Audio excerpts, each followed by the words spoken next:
As metas que são fixadas neste governo são provavelmente demasiadamente otimistas.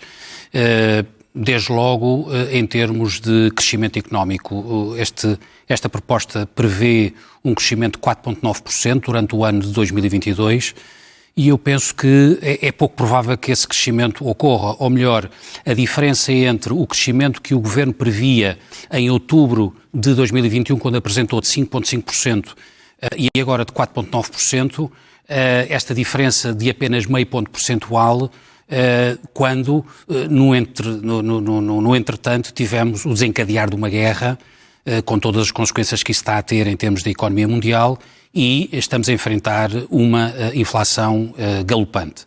Eu devo dizer que acho que o Governo foi preguiçoso na elaboração deste orçamento.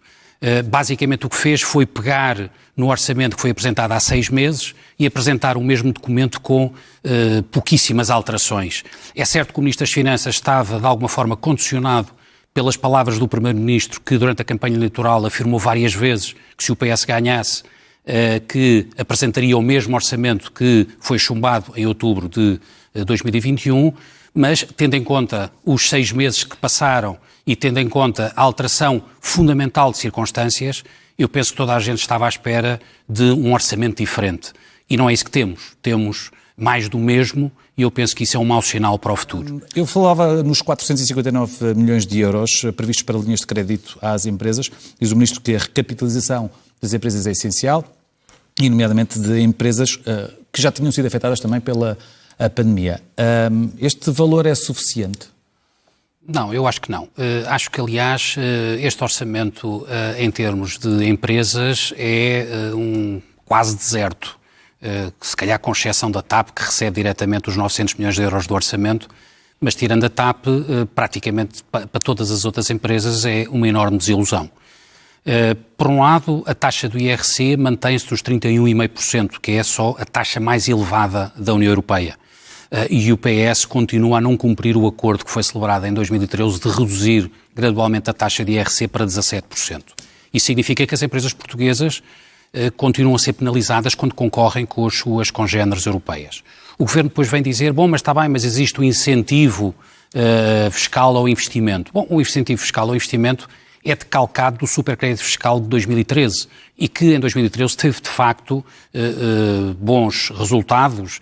Se bem me recordo, apoiou cerca de 20 mil empresas num investimento um investimento produtivo de 2,5 mil milhões de euros. Refere-se à dedução à coleta de 25% do investimento realizado até ao limite de 5 milhões de euros. Um incentivo fiscal ao investimento que o Governo apresenta. No entanto, eu acho que as condicionantes que o Governo continua a insistir, já existiam na proposta anterior, mas continuam a insistir nesta medida, vão limitarem muito a aplicação desta medida. Porquê? Porque o Governo insiste que para as empresas terem acesso a este incentivo não podem despedir trabalhadores e não podem distribuir dividendos aos acionistas durante 3 anos. E esta tentação socialista de interferir na gestão privada das empresas, na minha opinião, levará a que muitas empresas que teoricamente seriam elegíveis para este incentivo não recorram a ele. E quem fica prejudicado é o país, é o investimento e é o crescimento económico. Em termos de boas notícias para as empresas, para além da TAP, eu acho que a única boa notícia que este orçamento traz é o facto de o novo imposto que tinha sido pré-anunciado pelo Ministro da Economia não estar incluído no orçamento e, pelo menos que eu tenha visto, também não conste como autorização legislativa. Refere-se a qual? Ao novo imposto que o Ministro da Economia pré-anunciou esta semana e que, felizmente, não consta da proposta de Orçamento de Estado. É uma boa notícia para as empresas. Eu espero que isto signifique a desistência da ideia do Governo de lançar mais um imposto que iria agravar ainda mais a carga fiscal, que já bateu recordes o ano passado. E é importante recordar isto numa altura em que, como aliás já foi dito, numa altura em que o Estado está a cobrar acréscimos absolutamente extraordinários de receita em função exatamente do efeito da inflação. O valor da cobrança de IVA e de ISP nos primeiros 2 meses do ano é superior a 1.700 milhões de euros do que tinha sido nos 2 meses de 2021 em período homólogo. É evidente que havia efeitos de pandemia e outros fatores, mas isto significa que o Estado tem hoje recursos para suportar as medidas de apoio às empresas e às famílias. Já agora, se me permite, também há um ponto muito importante a ter em conta, é que este orçamento é apresentado neste momento, numa situação em que o país enfrenta uma crise difícil, mas é importante perceber em que situação é que o país se encontra. Ao fim de 6 anos de governação socialista, como é que o país está? Bom, e objetivamente, olhando objetivamente para os dados, nós temos uma dívida pública recorde de 274 mil milhões de euros e o orçamento prevê que a dívida pública este ano possa chegar a 290 mil milhões de euros.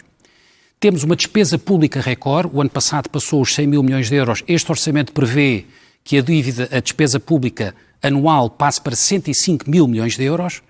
Para pagar esta despesa pública recorde, temos evidentemente uma carga fiscal recorde, que o ano passado chegou a 35,8% do PIB, e em resultado desta governação socialista e em resultado destas decisões, quer em termos de despesa pública recorde, quer em termos de carga fiscal recorde, o país, o ano passado, em 2021, passou a ser o 7º país mais pobre da União Europeia em termos de PIB per capita.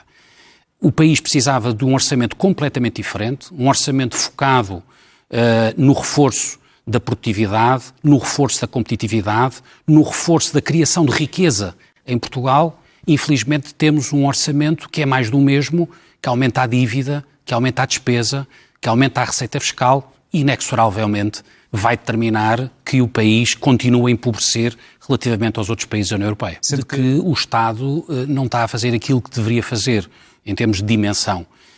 Quando se fala em redução da despesa, a redução da despesa deve ser fundamentalmente feita em períodos de crescimento económico. Exatamente para o Estado, em períodos de crise, ter mais uma almofada, ter mais espaço para apoiar as empresas. O que aconteceu foi que nós tivemos 5 ou 6 anos de crescimento económico, muito motivado por razões externas, e a despesa continua a crescer, e neste momento o Estado não tem capacidade para fazer o seu papel numa situação de crise. E deixe-me dar-lhe um exemplo relativamente ao IRS, que as pessoas percebem bem. O Governo fala muito da medida de desdobramento dos escalões. Bom, essa medida, de acordo com o relatório do Orçamento de Estado, tem um impacto, ou terá um impacto de cerca de 150 milhões de euros no bolso das famílias portuguesas. Bom, a cobrança, a receita total anual cobrada em termos de IRS, prevista para 2022, ultrapassa os 15 mil milhões de euros, o que significa que esta medida de desdobramento que enche... Representa também uma gota d'água, é isso? Que enche noticiários, que abre jornais da noite, que enche páginas de jornais, vale menos do que 1% da cobrança total do IRS a nível anual. Por isso não tem qualquer tipo de impacto. Já agora, ao nível do IRS... Está a querer dizer que é propaganda política? Não tem impacto, não tem consistência, Mas o facto de ela ser anunciada tem um objetivo político? Pois, com certeza, claro, evidentemente, e há que tirar o chapéu ao facto de uma medida com tão pouca importância abrir tantos jornais da noite e encher tantas páginas de jornais. Agora, objetivamente, é uma medida que tem um impacto muito pequeno. Mas já agora, em termos de IRS, deixe-me já agora dizer-lhe o seguinte, o Governo, e foi hoje anunciado na conferência de imprensa, decidiu não atualizar os escalões do IRS. Bom, isso significa, na prática, que o Governo determinou um aumento generalizado de IRS para os trabalhadores que tiverem aumentos salariais este ano. Ou seja, esse aumento generalizado de IRS para todos aqueles que tiverem um aumento de salário este ano, compensa, mais que compensa, a redução dos 150 milhões de euros do desdobramento. E deixe-me dizer-lhe, para muito terminar só isto... Muito nosso tempo chegou ao fim. Para terminar isto é um pouco o feitiço a virar-se contra o feiticeiro.